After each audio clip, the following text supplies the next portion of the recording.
10 step Korean skin care routine মানে এত step, যার মধ্যে সিরাম কিন্তু কম বেশি আমরা সবাই ইউজ করে থাকি। কিন্তু এসেন্স, অ্যাম্পুল এগুলো কি আসলে কোনো ডিফারেন্স মেক করে? হ্যালো এভরিওয়ান, আমি ফারিদা। আজকে আমি কথা বলবো সিরাম, এসেন্স, অ্যাম্পুল কি, এগুলো কেন ব্যবহার করা হয় এবং এগুলোর মধ্যে কি ডিফারেন্স কি।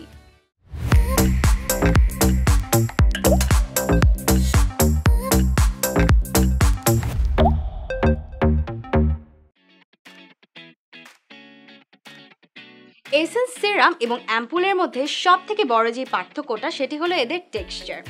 এসেন্সের টেক্সচার একদম লাইটওয়েট এবং ওয়াটারি, তবে টোনারের মতো এত বেশি ওয়াটারি না হলেও বলা যায় এসেন্সের টেক্সচার কিছুটা সিরাম এবং টোনারের মাঝামাঝি পর্যায়ে পড়ে।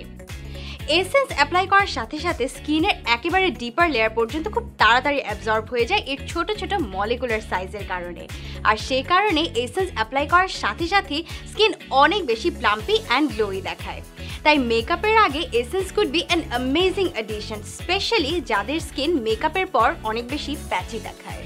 এসেন্সের মেইন কাজই হলো স্কিনে ডিপার হাইড্রেশন প্রোভাইড করা, আর প্রপার হাইড্রেশনই কিন্তু স্কিনে আনে perfect glow. So if you have dry, dehydrated, flaky, itchy skin, oily skin কিন্তু ড্রাই প্যাচেস আছে, then essence is a must. তাছাড়া এসেন্সে কিন্তু তেমন কোনো অ্যাক্টিভ ইনগ্রেডিয়েন্ট থাকে না, সো যে কোনো স্কিন টাইপসে এমনকি সেন্সিটিভ স্কিনেও ইউজ করা যাবে। এসেন্স যেহেতু ওয়াটারি টেক্সচার, তাই ক্লেন্সিং এবং টোনিংয়ের পরে এসেন্স অ্যাপ্লাই করুন। এসেন্স ডেইলি ইউজ করা যাবে। সিরাম আমরা কম বেশি সবাই ব্যবহার করি, তাই আমার মনে হয় না সিরাম নিয়ে খুব বেশি কিছু বলার দরকার আছে। সিরামের টেক্সচার এসেন্স থেকে থিকার হলেও সিরামও কিন্তু বেশ লাইট ওয়েট। এই টেক্সচার কিছুটা অয়েলি জেল লাইক বলা যায়, কিন্তু এটা কিন্তু ফেশিয়াল অয়েল না, স্কিনে অ্যাপ্লাই করার সাথে সাথে কুইকলি অ্যাবজর্ব হয়ে যায়। আনলাইক এসেন্স, সিরামে বিভিন্ন রকমের অ্যাক্টিভ ইনগ্রেডিয়েন্ট থাকে, কারণ সিরাম একদম টার্গেটেড। প্রতিটি সিরামে শুধুমাত্র স্পেসিফিক কিছু ইনগ্রেডিয়েন্ট থাকে যা শুধুমাত্র স্পেসিফিক কিছু স্কিন কনসার্নকে টার্গেট করে। যেমন niacinamide is for open পোরস and oil control. Retinol ব্যবহার করা হয় সাইন্স অফ এজিংকে কন্ট্রোল করতে বা মিনিমাইজ করতে। সিরামে অ্যাক্টিভ ইনগ্রেডিয়েন্টগুলো বেশ কনসেন্ট্রেটেড ফর্মে থাকে, আর এই পোটেন্ট ফর্মে থাকার কারণেই সিরাম বেশ কুইকলি একটা এফেক্টিভ রেজাল্ট দেয়, আর এটাই হলো সিরামের মেইন পারপাস। সিরাম একটি অ্যামেজিং স্কিন কেয়ার প্রোডাক্ট কোনো স্পেসিফিক স্কিন কনসার্নকে অ্যাড্রেস করার জন্য। সিরামের টেক্সচার যেহেতু এসেন্স বা টোনার থেকে থিকার, তাই সিরাম টোনার বা এসেন্সের পরেই অ্যাপ্লাই করতে হবে। সিরাম অ্যাপ্লাই করার সময় সিরামের প্যাকেজিংয়ে যে ইনস্ট্রাকশন থাকে সে অনুযায়ী ফলো করা উচিত। সেটা ডেইলি হতে পারে, উইকলি হতে পারে, বা শুধুমাত্র নাইট টাইম স্কিন কেয়ারের জন্যও হতে পারে।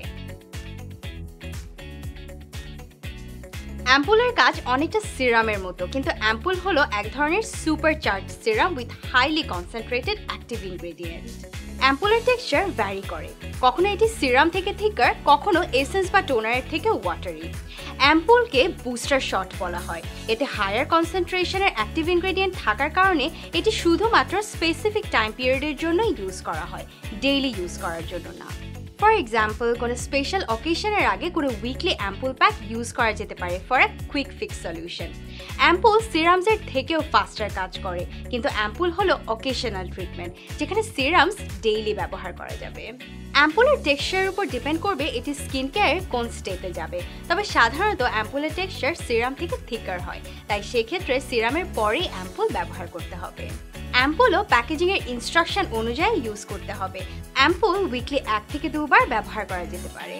সো আই হোপ এখন খুব সহজেই বুঝতে পারছেন যে কোনটা আপনার স্কিন কেয়ার রুটিনের জন্য ম্যান্ডেটরি আর কোনটা অপশনাল।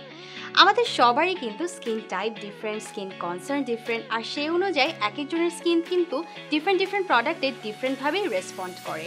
সো স্কিন কেয়ারকে এত কমপ্লিকেটেডভাবে ভাবার কিছু নেই। নিজের স্কিনকে বুঝুন এবং সেই অনুযায়ী একটি স্কিন কেয়ার রুটিন মেনটেন করুন, তাহলেই স্কিন থাকবে হেলদি।